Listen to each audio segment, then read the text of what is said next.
మంత్రి Narayana Rajamahendravaram municipal corporation కార్యాలయంలో మీడియాతో మాట్లాడారు. అమరావతికి సంబంధించిన కీలక విషయాలపై మాట్లాడారు. రాజధానిలో మౌలిక వసతుల కల్పన పూర్తయితే భూముల ధరలు పెరుగుతాయి. భూములు అమ్మి మాత్రమే రాజధాని నిర్మాణం చేస్తాం. ప్రజల పన్నుల ఆదాయం నుంచి ఒక్క రూపాయి కూడా అమరావతికి ఖర్చు పెట్టేది లేదు. బడ్జెట్లో కేటాయించిన 6,000 కోట్లు ప్రజల పన్నుల ఆదాయం కాదు. రాజధాని పనులు ప్రారంభమవుతుంటే వైసీపీ నేతలకు ఏం చేయాలో అర్థం కావటం లేదు. 10 లక్షల కోట్లు అప్పు పెట్టి వెళ్తే రాజధాని ఎలా కడతారని అనుకున్నారు? ఖచ్చితంగా 3 ఏళ్లలో రాజధాని నిర్మాణం పూర్తి చేస్తాం.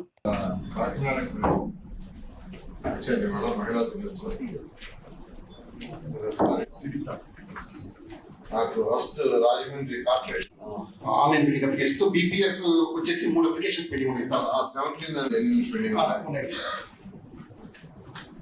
0 days 5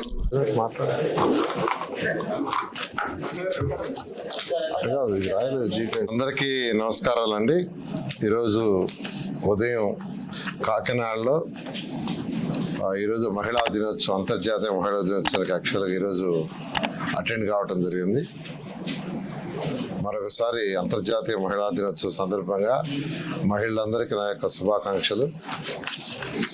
అయితే ఈ మహిళా దినోత్సవం అయిన తర్వాత కాకినాడలో యాక్చువల్గా ఇవాళ టౌన్ ప్లానింగ్ గురించి యాక్చువల్గా అధికారులతో యాక్చువల్గా డిస్కస్ చేయడం జరిగింది.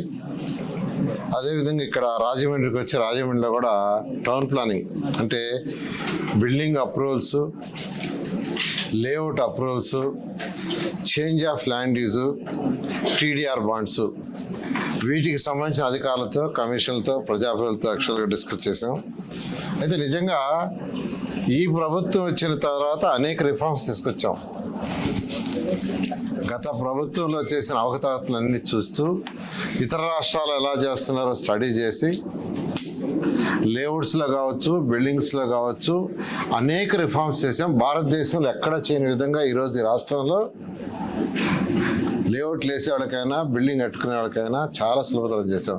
అందులో అన్నిటికంటే ముఖ్యమైనదంటే 5 అంతస్తుల వరకు అంటే 15 మీటర్లు కట్టుకునే వాళ్ళ వరకు అసలు మన యొక్క మున్సిపాలిటీ పర్మిషన్ అవసరం లేదు. సెల్ఫ్ డిక్లరేషన్ అయితే ఎవరైతే ప్లాన్లు డిజైన్ చేస్తారో ఆ డిజైన్ చేసేవాళ్ళు యాక్చువల్గా ఆన్లైన్లో పెట్టి ఆ ఫీజు కట్టేస్తే ఇట్ ఈస్ డీమ్డ్. బట్ బాధ్యత అతందే. ఇది ఫౌండేషన్ వేసిన దాకా బాధ్యత అతంది, ఫౌండేషన్ వేసిన దాకా, ప్లింత్ వేసిన దాకా బాధ్యత అతంది. తేడా వస్తే ఆ లైసెన్స్ సర్వేయర్ ఎవరైతే ఆన్లైన్లో పెడతారో ఆ లైసెన్స్ సర్వేయర్ ఏమండి మా క్లయింట్ దీన్ని డివైడ్ చేశాడు ఆన్లైన్లో పెడితే అతని బాధ్యత పోతుంది. మండిలో టీడీఆర్ బాండ్లు తీసుకుంటే అర్బన్ అథారిటీలో రుణాలో 0, ఏవి పెండింగ్ లేవు, అన్నీ క్లియర్ చేశారు. కార్పొరేషన్లు 5 ఉన్నాయి. అంతకుముందు యాక్చువల్గా ఇందులో రెవెన్యూ వాళ్ళు అండ్ అదర్ డిపార్ట్మెంట్ వాళ్ళు కూడా పెట్టినారు. అవన్నీ కూడా తీసేసాం, సులభతరం చేసాం. చేయటం వల్ల ఈరోజు రుడా అర్బన్ అథారిటీలో కేవలం 0, కార్పొరేషన్లు 5 ఉన్నాయి. వాటిని కూడా వీలైన తొందరలో క్లియర్ చేయమన్నాను. అదేవిధంగా బిల్డింగ్ అప్రూవల్స్ తీసుకుంటే బిల్డింగ్ అప్రూవల్స్ రుడాలో బిల్డింగ్ అప్రూవల్స్ 7 ఉన్నాయి పెండింగ్, కేవలం 7. లేఅవుట్స్ పెండింగ్స్ 5 ఉన్నాయి, కేవలం 5. అదేవిధంగా కార్పొరేషన్లో బిల్డింగ్ అప్రూవల్స్ 19 ఉన్నాయి, లేఅవుట్స్ ఇంకా రాలా వాళ్ళకి. ఈ బిల్డింగ్ అప్రూవల్స్ 19లో కూడా ఒక అప్లికేషను 5 రోజులు ఉంది, ఇంకొక అప్లికేషన్ 6 రోజులు ఉంది, మిగతా అన్ని 1 రోజు 2 రోజుల పెండింగ్. అంటే వాళ్ళు అప్లై చేసి 0 డే అంటే వాళ్ళు అప్లై చేశారు కొన్ని 19లో, కొన్ని వచ్చి 1 రోజు, కొన్ని వచ్చి 2 రోజులు అంతే. 19లో 17 అప్లికేషన్ లెస్ దెన్ 2 డేసే, ఒక్క అప్లికేషన్ మాత్రం 6 రోజులు, ఒక్క అప్లికేషన్ మాత్రం 5 రోజులు. ఆ విధంగా ఈరోజు ఈ రాష్ట్రంలో లేఅవుట్స్ కావచ్చు, బిల్డింగ్ అప్రూవల్స్ కావచ్చు, టీడీఆర్ బాండ్స్ కానీ జరుగుతుంది. అదేవిధంగా చేంజ్ ఆఫ్ ల్యాండ్ యూజ్ కూడా వేగవంతం చేయమన్నాం. వాటిని కూడా డిలే చేయొద్దన్నాం. అవి తీసుకుంటే 7 change of land use pending ఉన్నాయి. అవి ఇప్పుడే కాదు, ఎక్కువగా 2024 ఈ ప్రభుత్వం రాకముందువి, ఇప్పుడే కాదు పాతవి. వాటికి షార్ట్ ఫాల్స్ వేస్తున్నారు. ఇప్పుడే కమిషన్కి చెప్పాను, వాళ్ళని పిలిపించండి. ఆ షార్ట్ ఫాల్స్ ఎందుకు ఫిల్ చేయటం లేదు, వాళ్ళ ఇబ్బందులు ఏదో కనుక్కోండి. ఆ ఇబ్బందులు మనం ఏమైనా చేయాలంటే రూల్స్ రెగ్యులేషన్ల మార్పులు కానీ ఏదైనా ఉంటే చేస్తామని చెప్పాను. దాన్ని యాక్చువల్గా ఇమీడియట్గా కమిషనర్ గారు రేపు సోమవారం మంగళవారం వాళ్ళని పిలిపించి ఆఫీస్లో మిగతా అధికారులతో మాట్లాడి చేస్తారు. ఈ విధంగా ఈరోజు ఈ రాష్ట్రంలో, భారతదేశంలో ఏ రాష్ట్రంలో లేని విధంగా లేఅవుట్ రూల్స్ కానీ, బిల్డింగ్స్ అప్రూవల్ కానీ, టీడీఆర్ బాండ్స్ కానీ, ఎందుకంటే టీడీఆర్ బాండ్స్లో జరిగిన అవకతవకలు మీకు తెలుసు.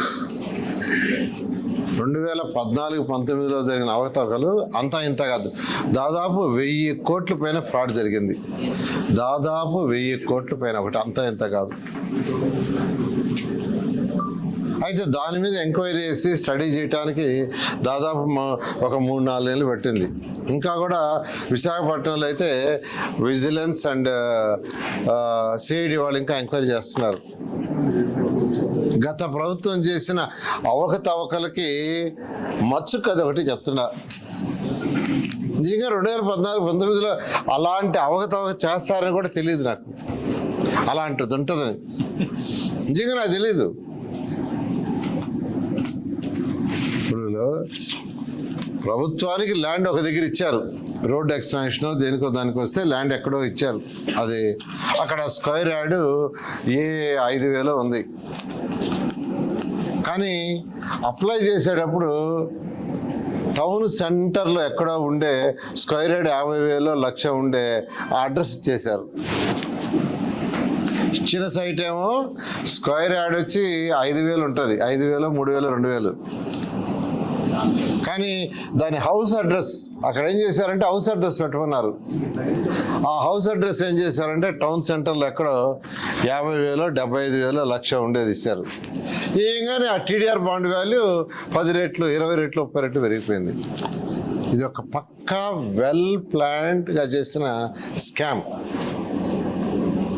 దీని మీద విజిలెన్స్ అండ్ యాజ్గా సిఐడి వాళ్ళు ఎంక్వైరీ చేస్తున్నారు. త్వరలో చేస్తాం. అసెంబ్లీలో కూడా నిన్న సభ్యులు అడిగారు, దానికి కూడా ఆన్సర్ చెప్పాం. వీలైనంత తొందరలో దీనికి కూడా చేస్తామని. అదేవిధంగా గోదావరి పుష్కరాలు వస్తున్నాయి. మనకు 2 సంవత్సరాల 5 నెలలు సుమారుగా ఉంది. ముఖ్యమంత్రి గారు కూడా దీని మీద ప్లాన్ చేయమన్నారు. నెక్స్ట్ టైం యాక్చువల్ ఇప్పుడు అసెంబ్లీ జరుగుతుంది కాబట్టి అందరూ సభ్యులు ఇక్కడ అవైలబుల్ ఉండరు కాబట్టి అసెంబ్లీ అయిన తర్వాత వచ్చి అటు ఎమ్మెల్యేలతో, దానికి సంబంధించిన ఎమ్మెల్యేలు అందరితో, అదేవిధంగా ఇరిగేషన్ డిపార్ట్మెంట్ కావచ్చు, అదేవిధంగా పంచాయతీరాజ్ కావచ్చు, ఫైర్ కావచ్చు, టూరిజం కావచ్చు, ఇతర డిపార్ట్మెంట్ అందరితో కూడా డిస్కస్ చేసి వాళ్ళందరి దగ్గర ఎస్టిమేషన్ తీసుకొని ముఖ్యమంత్రి గారికి సబ్మిట్ చేసి ముఖ్యమంత్రి గారి యొక్క అప్రూవల్ తీసుకొని యాక్చువల్గా దాన్ని ముందుకు పోవడం జరుగుతుంది. ఆ విధంగా ఈరోజు ఈ రాష్ట్రంలో 1 by 1 చేసుకుంటూ వస్తున్న ఖజానా ఖాళీ, డబ్బులు ఖజానాలో లేవు.